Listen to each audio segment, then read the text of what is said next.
So, what if everything you thought you knew about voting was about to be turned completely on its head? Today, we're going to dig into a really radical proposal that could totally reshape how we pick our leaders. Okay, let me ask you something, and I want you to be honest with yourself here. When you walk into that voting booth, how much do you really know about every single name and every single issue on that ballot? If you're like most of us, the answer is probably not nearly as much as you'd like to. And look, this isn't just a hunch. The data actually backs this up. A recent study found that only 36% of Americans can pass a basic U.S. citizenship test. I mean, just think about that for a second. Less than 4 out of every 10 people have a solid grasp of how their own government even works. It's kind of wild. Well, this leads us straight into what a lot of political scientists are calling the voter knowledge problem. And it has some pretty serious implications for our democracy. So what does that actually mean in the real world? Well, when voters are uninformed, it's easy to make choices based on, say, a catchy slogan or a misleading ad. It makes people way more vulnerable to propaganda and, of course, the influence of powerful special interests. But here's the real kicker. People can actually end up voting against their own best interests or the public's best interest without even realizing they're doing it. And the problem? It actually gets even deeper. It's not just about what voters know. It's about who is even showing up to vote.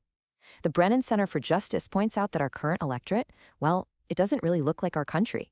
Because of skewed turnout, it's older, richer, and whiter than America as a whole.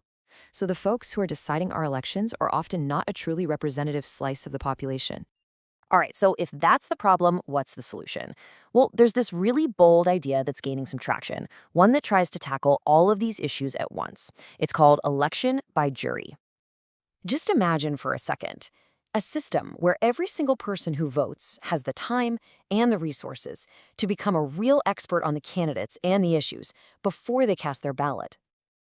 And what if the group of people making the final decision was a perfect mirror of the country's demographics? I mean, every age, every race, every income level, all represented proportionally. And finally, what if we could design an election that wasn't about who has the biggest ad budget or who gets the most sensational media coverage, but was just about who has the best ideas? This, right here, is the core idea of election by jury. Instead of millions of us casting a vote, you'd have a randomly selected, statistically representative group of citizens, basically a jury, who would hear all the arguments, discuss them, and then vote to decide the election for everyone.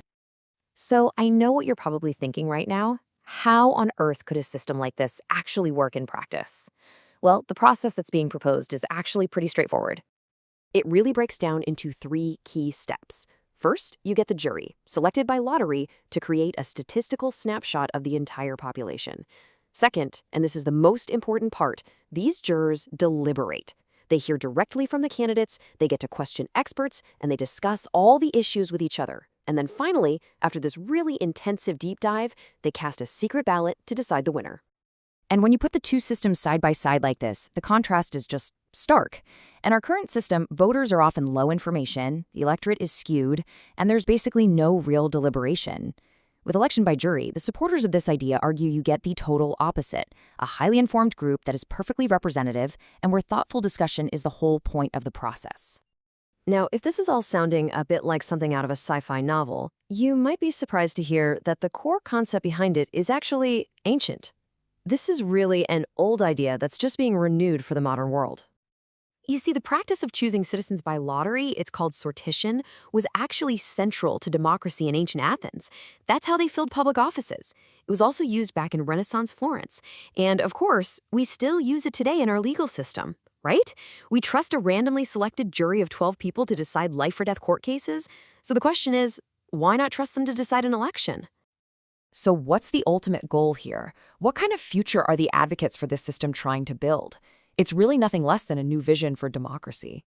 Yeah, the promised outcome it's pretty ambitious.